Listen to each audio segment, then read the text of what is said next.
He was outrageous. I mean, he was just a beautiful spirit, you know. I mean, he certainly didn't deserve that, you know. And he's another, I mean, once again, we're bringing, I guess, the order you get. Keith Richards reveals the 12 guitarists he absolutely hated, and it's brutal. From calling Prince an overrated midget to dismissing Jimmy Page as hollow. Keith pulls no punches. These aren't just feuds. They're personal verdicts from rock's most unapologetic icon. Stay till the end. The last name is a shocker. One Prince. In 2004, Keith Richards let loose one of the most infamous disses in rock history. After watching Prince's explosive live performance, Richards famously called him a little purple midget, doubling down by saying Prince was all style, no substance. Harsh. Absolutely. But it didn't come from nowhere. Their tension began decades earlier, when Prince opened for the Rolling Stones in 1981. His outfit, lingerie. The crowd, mostly boozed-up Stones fans who weren't having it. Prince was booed off stage twice. Keith never forgot it. In his mind, Prince's theatrics masked a lack of grit, and he didn't hold back when asked about it later in interviews. But here's the twist. Beneath the venom, Richards admitted that Prince was talented. He just couldn't stand the flash. For Keith, who worshipped raw, blues-soul guitar tone, Prince's polished pop perfection was the antithesis of rock's dirt-under-the-fingernail spirit. 2. Jimmy Page. Jimmy Page is widely considered one of the greatest guitarists of all time. But to Keith Richards, Led Zeppelin's magic always rang a little hollow.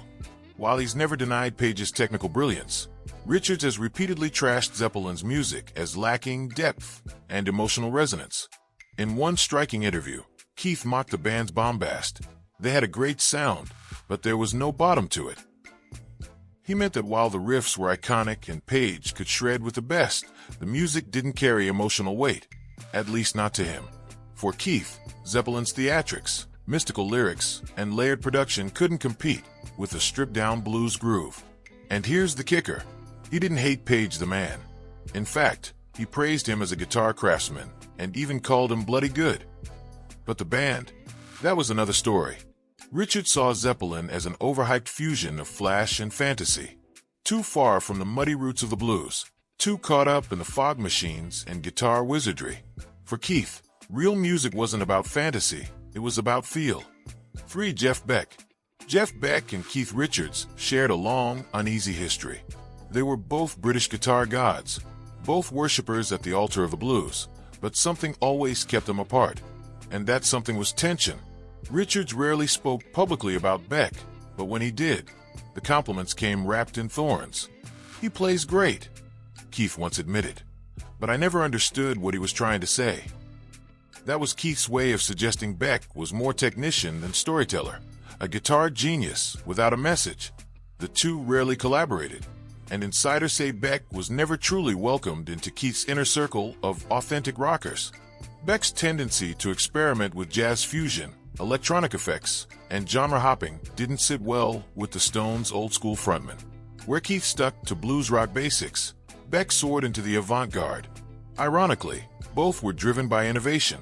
But for Keith, Beck's brand of progress lacked the dirt and danger of the music he grew up loving. "It's like a Ferrari with no gas," he once said.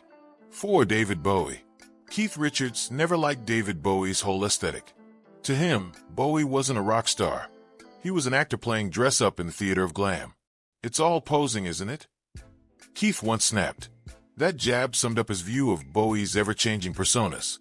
Ziggy Stardust, the thin white duke, the experimental Berlin years. To Keith, it all felt fake. What really got under his skin was the contrast in musical philosophy.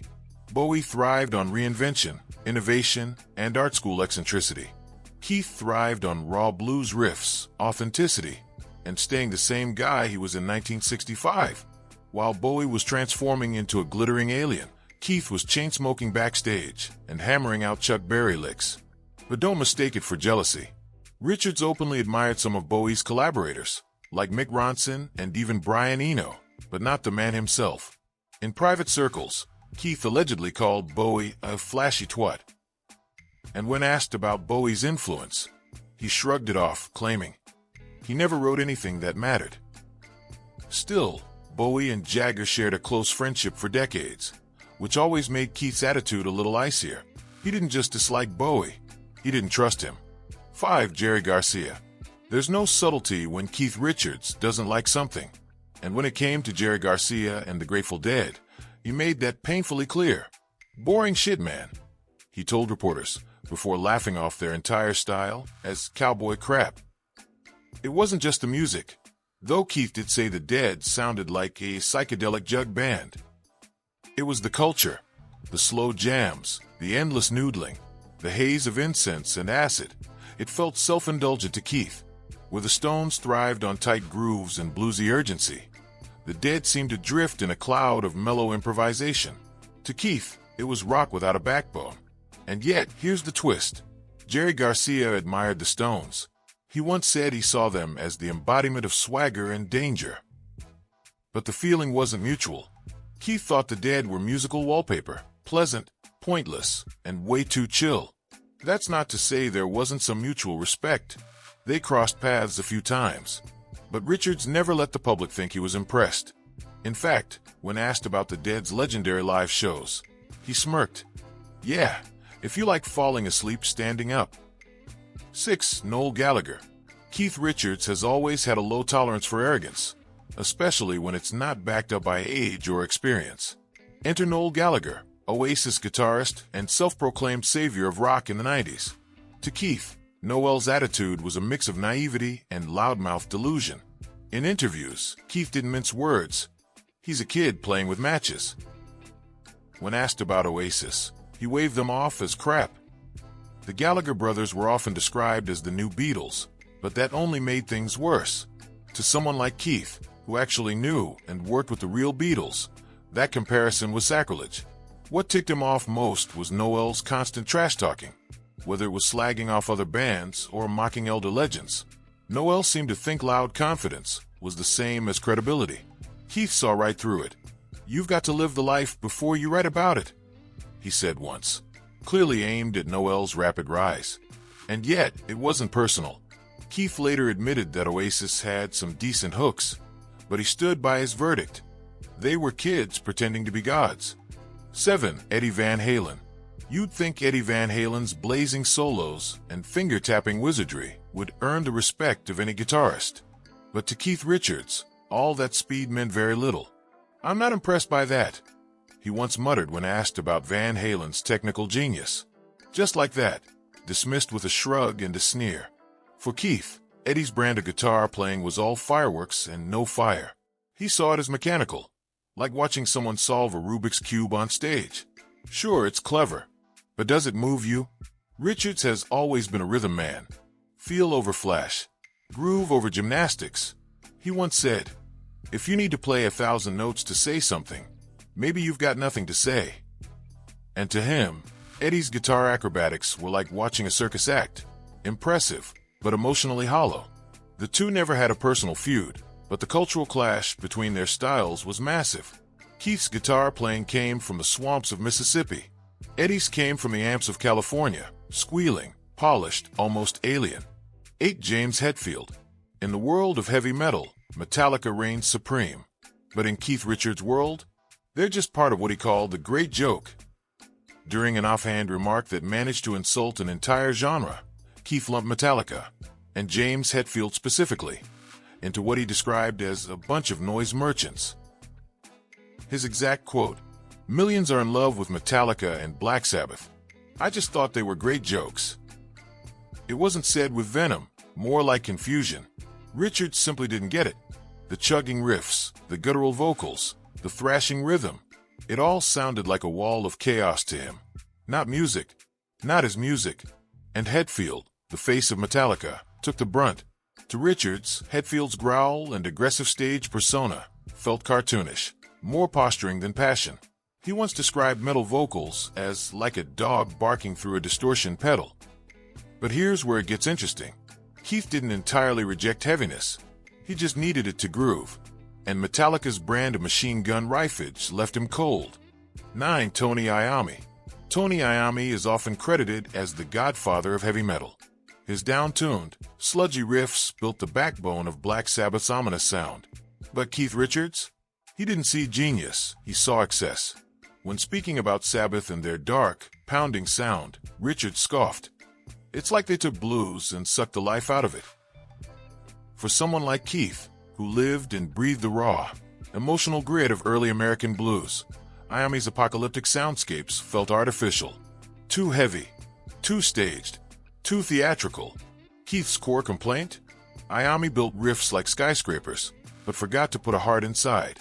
It was all structure, no soul. He's got tone, sure, Keith once said, but I keep waiting for the song to start.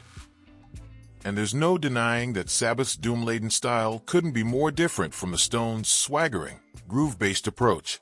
Richards once joked that Sabbath sounded like a blues band on horse tranquilizers. Yet ironically, Iommi was a huge fan of the Stones. He cited them as early inspiration, but for Keith, that admiration didn't create a bond. If anything, it made him more critical of where Sabbath ended up. 10/. You'd think a bluesy, Les Paul, slinging riff machine like Slash would be right up Keith Richards' alley. But you'd be dead wrong. While Slash has always praised the Rolling Stones as a core influence, Keith's feelings about the Guns N' Roses guitarist are far less friendly. In a brutally honest moment, Richards once referred to the band as bad caricatures of real rockers. What got under Keith's skin wasn't Slash's playing. It was the whole GNR package. The image, the chaos, the drama. To Keith, it felt like watching a punk rock cartoon. He saw Slash not as a revolutionary, but as a recycled version of what had already been done better in the 60s and 70s. Even more insulting to Keith, the way GNR melted down in public. Richards, for all his own chaos, believed in keeping the band together. Guns N' Roses imploded at their peak, and Slash, in Keith's view, helped steer the ship off the rails. Still, there was a strange, grudging respect. Richards once admitted Slash had the tone and the touch, but quickly added, if only he'd shut up and play. 11. Pete Townshend. Keith Richards and Pete Townshend are peers, legends, and occasional drinking buddies. But that didn't stop Keith from taking aim at The Who. A crazy band, he once said. All windmills and fireworks, no groove. Here's the twist. Keith doesn't hate Pete. In fact, he's praised Townshend's intellect, songwriting, and unique guitar attack. But The Who as a whole, that's where the knives come out. Richards thought they were more about volume than substance, more about smashing guitars than actually playing them. He once quipped that The Who sounded like a demolition crew tuning up. It wasn't just snark. Keith believed their music lacked swing. To him, The Who's rhythm section was all bombast and little bounce. And in Keith's world, rhythm is everything. That said, he's always respected Townshend's fearlessness, just not the results. Their friendship endured despite the barbs, largely because Pete knew not to take Keith's critiques too personally. They were, after all, born of different musical DNA. 12. Barry Gibb. Barry Gibb and the Bee Gees ruled the airwaves in the late 70s, but Keith Richards was never a fan. In fact, he flat out dismissed their music as kid stuff. To Richards, disco-era Bee Gees tracks weren't just annoying. They were synthetic fluff that betrayed everything rock stood for. What irritated Keith most wasn't Barry's falsetto or flashy suits. It was the calculated perfection. The Bee Gees, in his mind, were more machine than man. Every beat, every harmony was too clean, too rehearsed, too far removed from the raw energy of a live band spilling sweat on stage. And Barry, despite being the group's creative engine, he earned no respect from Keith. He writes fairy tales, Richards once said, but there's no blood in them. That's the ultimate sin in Keith's eyes, making music that never bleeds. And yet, Barry was wildly successful, something Keith couldn't ignore. But instead of envy, Keith saw that success as a cautionary tale, the danger of trading authenticity for chart domination.